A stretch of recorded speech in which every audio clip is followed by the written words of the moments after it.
जी आहे धर्मसंरक्षण असं सांगण्यात येतं की ते त्या ठिकाणी पोहोचले होते गडकरी.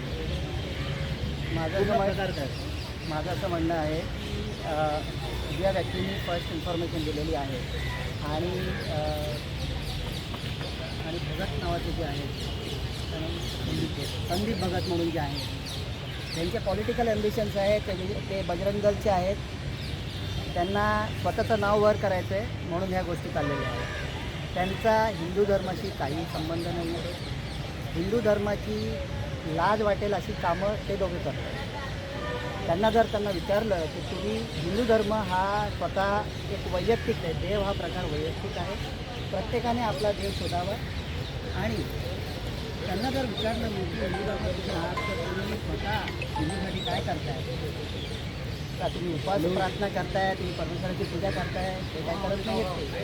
लोक काय करतायत त्याच्यासाठी जाऊन तिकडे शिकतायत आणि प्रत्येकाच्या गावागावी जाऊन त्यांना त्रास द्यायचा आहे, बाकी काही करत नाही आहेत. ते हे होतं आहे कारण त्यांना दुसरं काही नाही आहे, त्यांना जर पॉलिटिक्समध्ये वर यायचं, बाकी काही नाही. त्यांचा धर्माशी काही संबंध नाही. ते जे करत आहेत त्याचा धर्माला काय फायदा होणार नाही, समाजाला काही फायदा होणार नाही. जो व्यक्ती होता, जो व्यक्ती आहे तो US सिटिझन आहे. तो बऱ्याच वर्षापासून इकडे राहतो आणि बऱ्याच वर्षापासून राहिल्यानंतर त्याचे बरेच जणांची ओळख आहे, त्याची मैत्री आहे आणि मैत्रीमध्ये त्याच्या घरी जे व्यक्ती आहेत त्यांनी त्यांच्या घरी बोलवलेलं त्यांना जेवायला. तिकडे त्यांचे ते सगळे विश्वासात आहेत, ख्रिस्ताला मानतात म्हणून ते बायबल वाचत होते. बायबल वाचणं हा कोणाचा गुन्हा नाही आहे. आपल्या देशात बायबलला एक महत्त्वाचं स्थान आहे, त्याला एक होली बुक म्हणून धरलं जातं. ते सगळेजण बायबल वाचत होते. त्यांचे परिजन होते तिकडे, जेवढी मुलं बसलेली ती त्यांची मुलं होती. याचा काही संबंध नाही, हा बाहेरचा माणूस आहे. दोघंही आत घुसले, दार तोडून आतमध्ये घुसले. महिलांबरोबर गैरव्यवहार केलेला आहे त्यांनी, तिथल्या लोकांबरोबर गैरव्यवहार केलेला आहे. त्या बायबलला हात लावून त्या बायबलला त्यांनी फाडलेलं आहे. या सगळ्या गोष्टी ज्या त्यांनी केलेल्या आहेत या कुठल्याच धर्मात लिहिलेल्या नाही आहेत. त्यामुळे जर ते धर्माचं नाव घेऊन हे करत असतील तर ती लाजीरवाणी गोष्ट आहे. तो जो माणूस होता, आपण म्हणतोय आपल्या देशात अतिथी देवो भव, एक घरी आपल्या माणूस येतो आणि अशी आपण त्याची विटंबना करतोय, लाजीरवाणी गोष्ट आहे. त्यांनी त्याच्यात जे कलमं लावलेली आहेत, माननीय कोर्टाने त्याच्यात सांगितलेलं आहे की त्यातलं एक कलम त्यांनी लावलेलं आहे ते पूर्णतः चुकीचं आहे.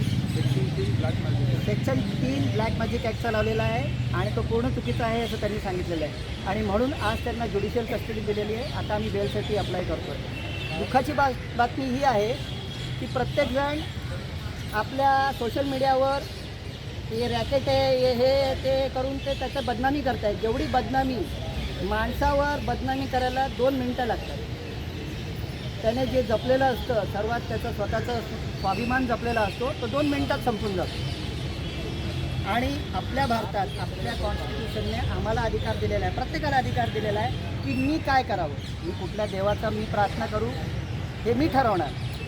आज 70 वर्षानंतर जर कोण मला येऊन सांगत असेल एका आदिवासाला की मी याची पूजा करू शकत नाही, त्याची पूजा करू शकत नाही, तर ही लाजीरवाणी गोष्ट आहे.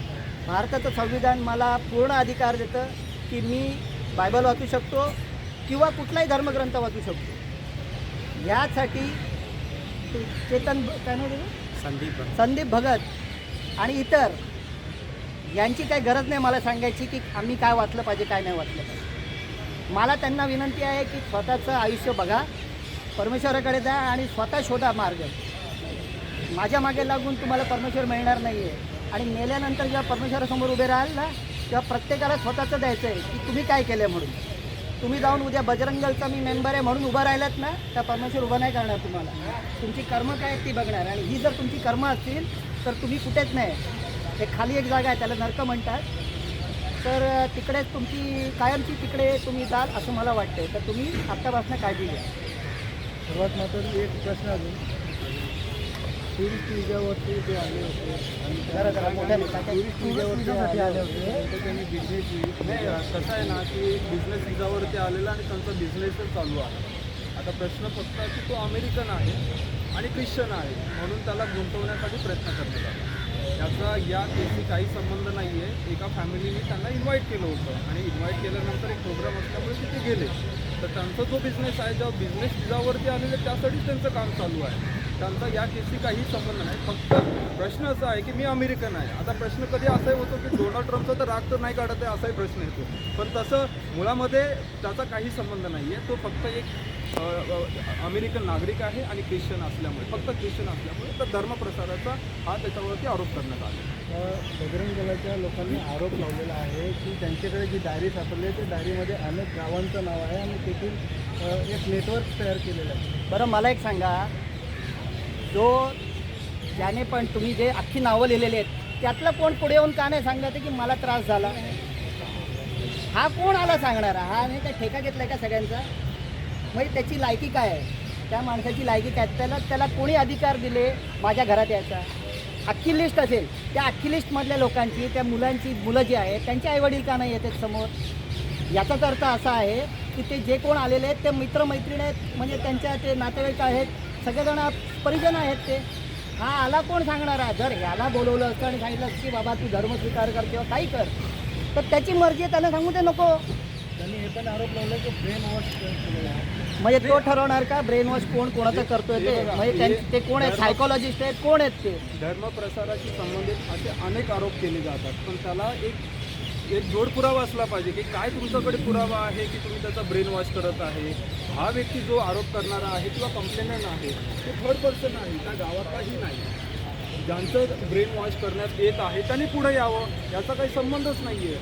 तुम्ही जर आरोप करत असाल तर त्याला एक जोड पुरावा असावा की हो आरोप होत आहे आणि हे खरं आहे. तर यामुळे जे आरोप करण्यात आलेले ते सगळे बेसलेस आरोप आहेत. सर, सगळ्यात महत्त्वाची गोष्ट तुम्ही आता मगाशी उल्लेख केला की या घटनेमध्ये काही कलम जाणीवपूर्वक लावण्यात आलेली आहे, तर हा काहीतरी राजकीय दबाव किंवा पोलिसांची संदिग्ध भूमिका तुम्हाला जाणवली? बरं, आज कोर्टामध्ये माननीय न्यायालयासमोर त्यांनी 7 दिवसाची पोलीस कस्टडी मागण्यात आली. त्याचे कारण असं होतं की त्यांनी एक नवीन सेक्शन ॲड केला, सेक्शन 75 आणि सेक्शन 77 जे ॲक्ट, ज्युव्हेनाइल जस्टिस ॲक्ट. तर ते काही ॲप्लिकेबल होत नाही. सेक्शन 3 ब्लॅक मॅजिक ॲक्ट लावला. स्वतः मॅजिस्ट्रेट साहेबांनी सांगितलं की हा सेक्शन काय ॲप्लिकेबल होत नाही. पण तो section tribal bye session court असल्यामुळे आम्हाला जामीन अर्ज सेशन कोर्टामध्ये करावं लागतं. तर हे जे सेक्शन्स लावलेले आहेत ते ॲप्लिकेबल होत नाहीत. फक्त धर्माचा प्रचार होत आहे म्हणून कुठेतरी एक राग काढणं किंवा ख्रिश्चन आहे, ख्रिश्चनचा प्रचार होतो, हा राग धरून त्याला गुंतवण्याचा प्रयत्न केला. आणि जेम्स वॉटसन हा अमेरिकन असल्यामुळे याला कुठेतरी गुंतवण्याचा प्रयत्न करण्यात आला. सर, हिंदीमध्ये सेम प्रश्न.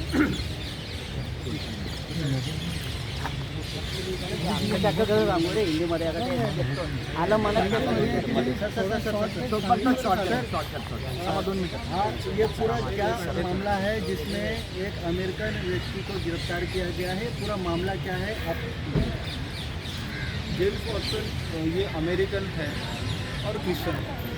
अब इस व्यक्ति को एक परिवार ने फंक्शन पे बुलाया था. इस फंक्शन के लिए वो चले गए थे. अब यहाँ पर ये था कि बस उस फंक्शन में चले गए और वो अमेरिकन है, क्रिश्चियन है, इसके लिए उसके ऊपर केस डाला गया. ये सिंपल बात है. आरोप तो ये लगाया जा रहा है बजरंग दल की ओर से कि वहाँ पर जाने के बाद हिंदू धर्म के कुछ खिलाफ में बोले, उसके बाद उनको वाइन पिलाई, वहाँ पर बोले कि इससे वो ठीक हो सकते हैं, उनकी समस्या दूर हो सकती है. ऐसे कई सारे आरोप वो लगाए. आरोप बहुत सारे लगाए हैं. जो हम लोग ने FIR देखा वो आरोप लगाए हैं.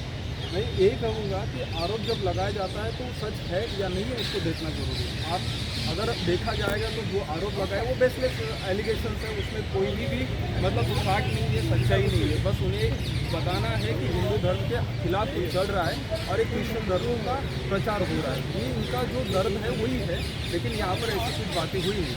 ब्रेन वॉश जैसी एक बात और मैं बोलना चाहता हूँ कि जहाँ पे परमेश्वर आता है, जहाँ पे हम अपनी सब कुछ अपनी मर्यादा ख़त्म हो जाती है, हमको समझता कुछ नहीं कर सकते, तो हम बोलते हैं अभी भगवान पे है.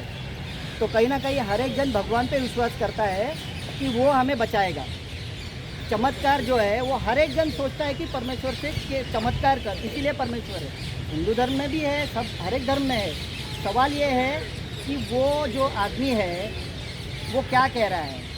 अगर मैं कहता हूँ कि यीशु मसीह के नाम से आपसे मैं प्रार्थना करता हूँ और यीशु मसीह आपको चंगा करेगा, तो उसमें क्या गलत है. अगर मैं मेरे नाम से प्रार्थना करता हूँ और कहता हूँ कि मैं तुम्हें चंगा कर रहा हूँ, अगर मैं पूरा जो ध्यान है वो मेरे पे आ रहा है, तो वो गलत चीज़ है। अगर मैं आपको कहता हूँ कि आपका कोई भगवान जो है वो आपको चंगा करेगा, आपको कहता हूँ मन्नत मांगो आपका भगवान चंगा करेगा, तो क्या गलत है उसमें? यीशु मसीह हमारा विश्वास है, बाइबल में लिखा है कि यीशु मसीह जो प्रार्थना करते हैं यीशु मसीह के नाम से तो सब लोग चंगा होते हैं। तो उस विश्वास से हम प्रार्थना करते हैं। प्रार्थना करना हमारा काम है, चंगा करना नहीं करना परमेश्वर का काम है। As simple as that. Brain wash का जो बात था वो भी उन्होंने कहा कि वहाँ पर ब्रेन वॉश जैसी चीज़ें की जाती है जिसकी वजह से लोग भटक कर क्रिश्चियन में जाते हैं। अरे ब्रेन वॉश तो उनका हुआ है, वो भटक गए हैं। ब्रेन वॉश किसको बोलते हैं? जो भटके हुए लोग हैं उनको। उनको मैं अभी बुला के पूछूंगा कि हिंदू धर्म के बारे में आप मुझे कुछ चीज़ें बताएं, उनको नहीं आएगा। आप समझ रहे हो? ये सब बोलने की बातें हैं, बोलने के लिए तो बहुत कुछ बोलेंगे लोग, यहाँ आके प्रूव कीजिए। उनका ये भी आरोप है कि 4 महीना पहले ही जॉन वॉटसन का वीज़ा एक्सपायर हो गया, फिर यहाँ पर उससे उसको क्या लेन देन है? वीज़ा एक्सपायर हो गया तो इमिग्रेशन डिपार्टमेंट देख लेगा, इनको क्या करना है? वीज़ा एक्सपायर हो गया तो भाई अगर वीज़ा एक्सपायर हो गया तो वो लेके जाएंगे, उनको डिपोर्ट करेंगे, उसका आपसे क्या लेना देना?